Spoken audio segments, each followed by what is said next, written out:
زعزع الشوق خاطري،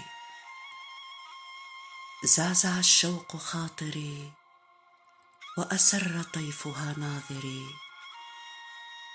قصدت دارها علني أخمد نار النوى، أو أجد عذرا لغربتي.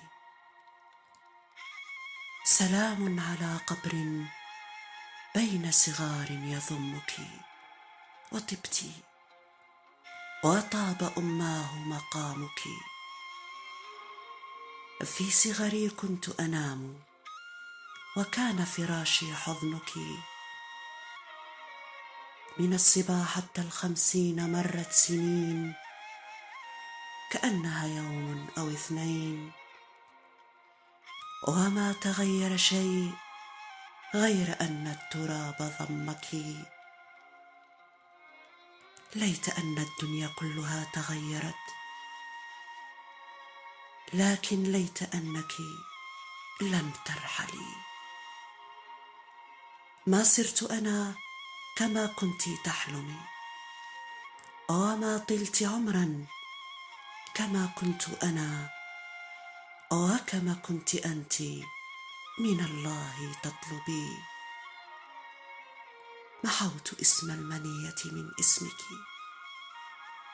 فوجدتها أبيات شعر في صفحتي. أويتها طي النسيان، لكنها صارت تراتيل مقلتي. ليتك لم ترحلي.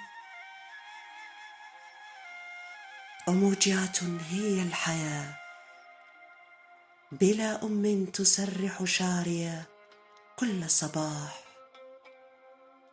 وتنسج من ضفائري عقد مرجان وتفاح، وتزينني بعطرها الفواح، وتضع في حقيبتي بسكويتا، وتلفني في برد بمعطف ووشاح.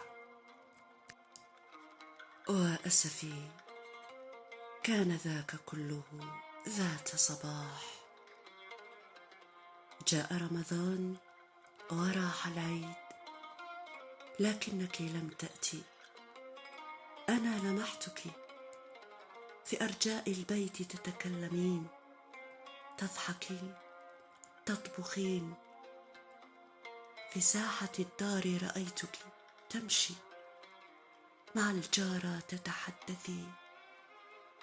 موجوعة أنا، وموجعة هي الحياة بلا أم تناديني كل مساء: ماذا تريد للعشاء؟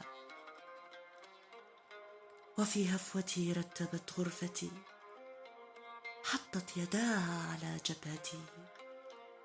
أبي عياء أو حمة؟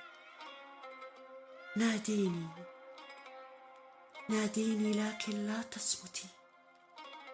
وبخيني عاتبيني برفق بشدة، لكن لا ترحلي.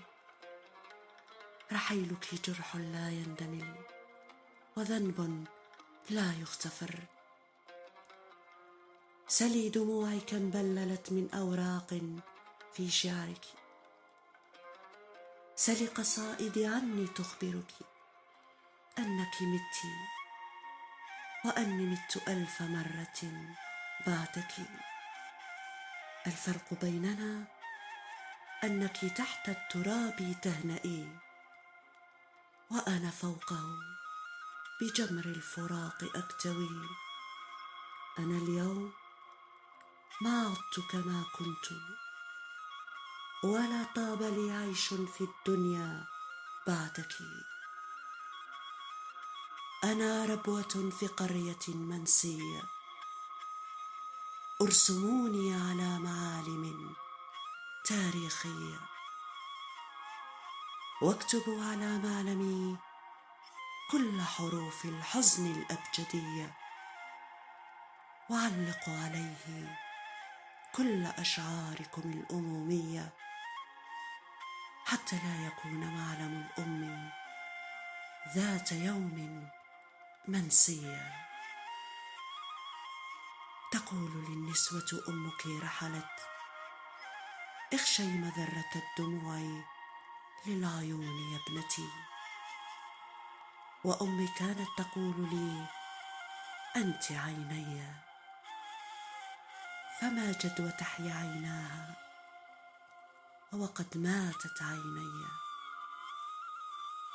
أقسم لأجلك بمواقع النجوم وبالحرف الذي لا يخون أن أكتب كلمتي على صفحة هذا الكون، وأرسم لعينيك من نجوم الليل قلادا، وأحطها في بؤبؤ عينيك فرحا، وفوق رأسك تاجا.